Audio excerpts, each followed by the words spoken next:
Hey guys, it's March 30th, about 8 a.m. I got a class in 2 hours, so I'm headed to a pond right now to demonstrate some goose calling and maybe throw a line out or two. Stay tuned.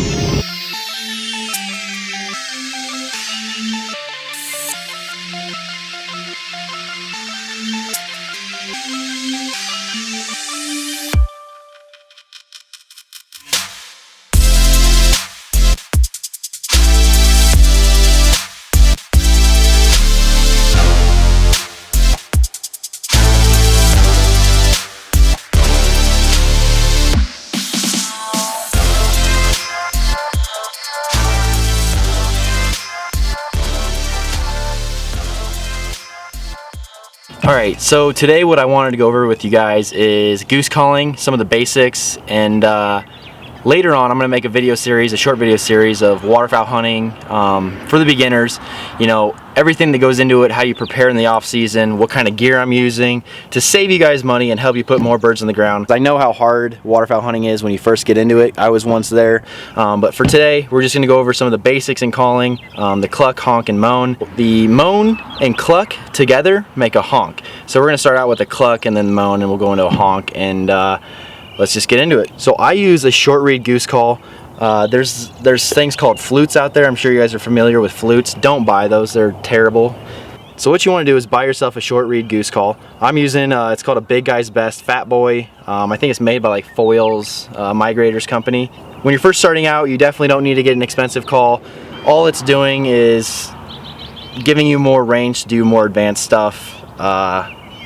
You know, so start off with a cheap call. So before we get into the calling, there's a couple terms that I want to define for you guys, just so we're on the same page, and you know what I mean when I say them. So the first word is back pressure. Back pressure refers to the resistance that you get when you blow through your call. There's two ways of causing back pressure. The first way is the bore diameter of your goose call, and the other way is how you hold your call. A lot of people talk about back pressure and how important it is in goose calling. But to me, there's a more important word, and that's forward air pressure. So the second word is forward air pressure. This refers to the air that you're forcefully blowing through your call as the back of your tongue is transitioning from the bottom of your mouth to the top of your mouth. Forward air pressure isn't talked about too often in goose calling and how-to videos, and it needs to be talked about more because I think it's probably the most important thing. So the third term is breaking your call over. What this refers to is blowing your call in such a way that the reed inside your goose call snaps. So here's a really dramatic example of breaking the call over.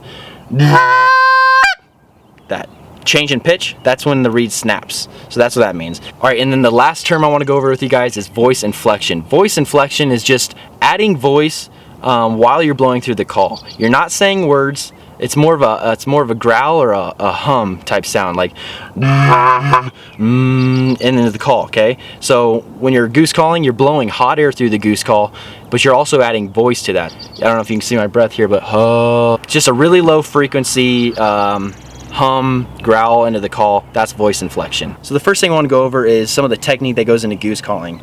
I'm not going to teach you how to hold the call just yet because we don't want to focus on back pressure. A lot of videos out there show you how to hold the call and create back pressure first, and this creates bad habits because people rely solely on back pressure to break the call over, and the bad thing about this is it limits you in further advanced calls down the road. So we want to focus on forward air pressure. Forward air pressure is what you want to use to break the call over. And so focusing on forward air pressure, you want to have the tip of your tongue planted at the bottom of your bottom teeth. Right where the gums meet your teeth, that's where the tip of your tongue should be planted every time you're calling. So whenever someone asks me for help on how to goose call, the first thing I always do is I have them grab the call just like a glass of water, and I tell them to make a honk or a cluck sound without having their hand down here creating back pressure. If they can't make the call sound like a goose without having back pressure, they're doing goose calling wrong. You should be able to make any goose sound without having your hands at the bottom of the call.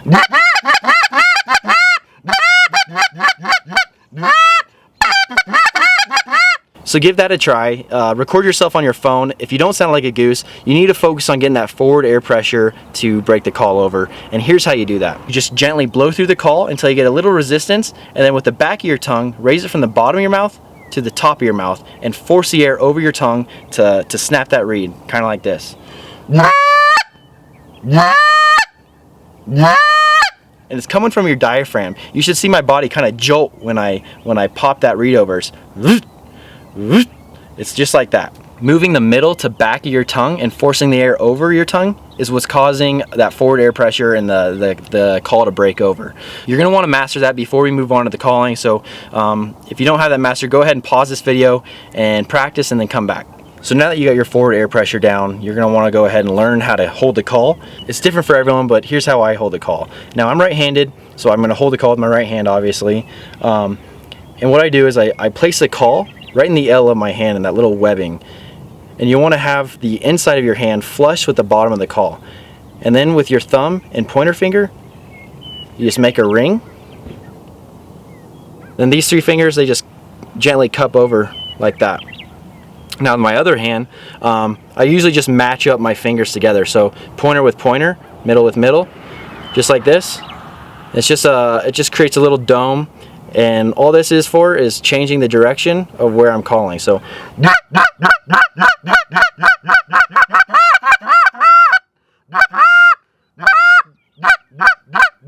all that, the moving of your hand, all that's doing is changing the direction of where the call's going. It also helps you sound like more than one goose. You don't want to get too crazy with that in the beginning, but that's what that is for. So the first call that we're going to go over is the cluck. Through the back of the call, it just sounds like. So I'm adding a little voice inflection into that to get a little more goosey tone. Now a lot of people ask, well, what are you saying into the call, or what words do you say to cluck, honk, or anything like that? The truth is you're not using words to make the sound. You're not talking into the call. Reference words just show you how your mouth should be moving in that call. It's a lot more jaw movement than what people think. I move my jaw a ton when I'm goose calling to get the sounds that I want. So you're doing a cluck, it's kind of an it. But of course you want to have the tip of your tongue planted, so more of a it, and you're just forcing the air up with your diaphragm. So the next call we're going to go over is the moan. The moan is one of the few calls that actually doesn't break the reed over, and here's what it sounds like. And through the back of the call it sounds like this. So like I said before, the tip of my tongue is planted at the bottom of my bottom teeth. Watch how my jaw moves when I do the call. It's just blowing a steady stream of air without breaking the call over and using a little voice inflection. It's that easy. So the third and final call we're going to go over today is the honk.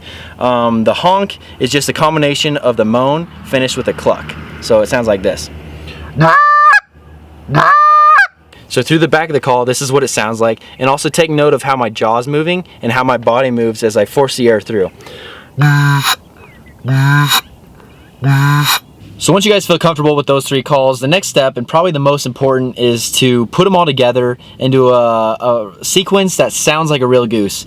So usually when I'm in the field and I'm using the cluck, honk, and moan, what I'm trying to do is imitate geese that are on the ground, feeding and content, and they're seeing other birds work in the area, and they're getting excited or aggressive about it. And it usually sounds something like this.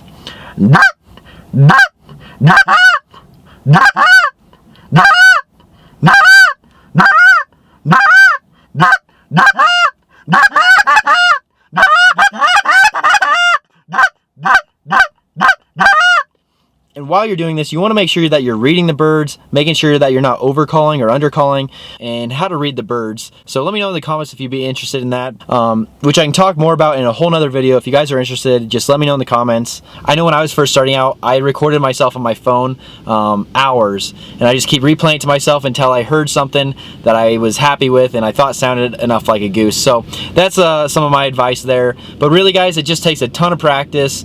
I've spent hours just calling. My goose calls are always with me in my truck, and that's a good time to practice when you're in traffic or whatever. Right now I gotta go to class, but when I get back we're gonna do questions and answers. So if you have any more questions, put them in the comments and I'll answer them on the next vlog. Alright guys, so we're gonna do the first ever question and answers segment of the Collin Randall Outdoors vlog. I wanna thank you guys for sending in questions. Keep it coming for future vlogs. And I apologize in advance if I mispronounce your name. So we're gonna go ahead and get started. Mark Lund wants to know, what hunt do you like the most? In terms of my videos, the 3-man limit in 45 minutes, that was definitely my favorite hunt of the year. The hunts you dream about. We were hunting on the X, and man, we couldn't keep the birds off us. It was awesome. So if you haven't seen that video, check it out. Up here, as far as in hunts in general, it'd have to be waterfowl hunting as well. It was my first ever type of hunting I've done, and just got a place in my heart, so love it. Adam Sawyer, how should I go about finding private property for next duck season? Also, what do you do for a living? As far as what I do for a living, I'm currently a mechanical engineering student here in Colorado, and I'm graduating this May. I accepted a job with Anheuser-Busch, and I'll be moving to Georgia this summer. I'm not sure what I'll be after the training program, but Anheuser-Busch is what I do for a living as an engineer. As far as finding private property, this is definitely something difficult to do, but there is actually some software out there that you can get a free week trial on. It's called OnX, O-N-X. There's several different versions of the software online, and what it does is it shows the boundaries of public and private land, and it also gives the contact info per boundary. So that really helps. You can contact all the landowners and know who owns what part of land. So recommend that. You get a free week trial on their website, onx.com, I think.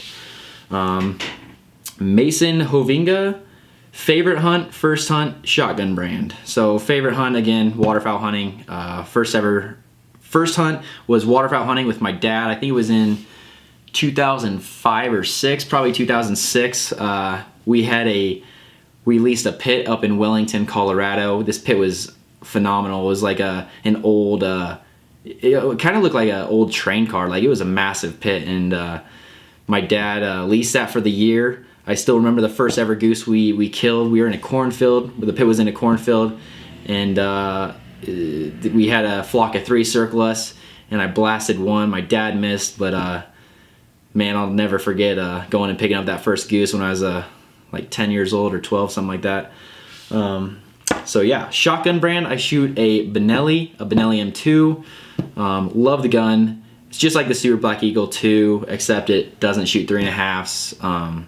But yeah, Benelli. Ross Tansey, what was your first gun, and do you have any hunting hacks? First gun was a Remington 870. Had that for about a year, and then my dad got the Benelli Super Black Eagle 2 and semi-auto, and I was just obsessed until he finally purchased me one for my birthday one year. So yeah, Remington 870 is the first gun. Second gun, I think, was a Ruger 7717 bolt action. Still have that gun, I love it. And then, do I have any hunting hacks? This is a tough one. I'd like to hear from people in the comments if they have any hunting hacks. This is a cool question. As far as my hunting hacks, for goose hunting pits, when you wanted to camouflage the top, I like to make a mud and sagebrush little mixture in a 5-gallon bucket. You know, put some dirt in there, put some brush, and then fill it with water, and then you make like a mud paste, and it really camouflages up the blind really nice. Any other ones? When you're hunting in water with waders, I can't stand when my long underwear or socks get moved out of place, so I bare skin in my waders. So fold your waders all the way down to the boots, then put them on, and keeps your socks and waders in place. So there's that. But seriously, guys, if you have any hacks, please put them in the comments. I want to make a community here with my YouTube viewers and channel. So let's get a little discussion going in the comments. That's it for the first question and answers segment. Appreciate you guys sending some questions in, and hope we can do it next time. I want to thank all you guys who have participated so far in the giveaway. I've got a lot more entrants, and it's looking good. Please, if you guys don't mind, share my YouTube channel with your friends. Anyone that's interested in hunting, want to spread the word of my channel, and get this thing rolling. So share with your friends. I'll see you next Tuesday.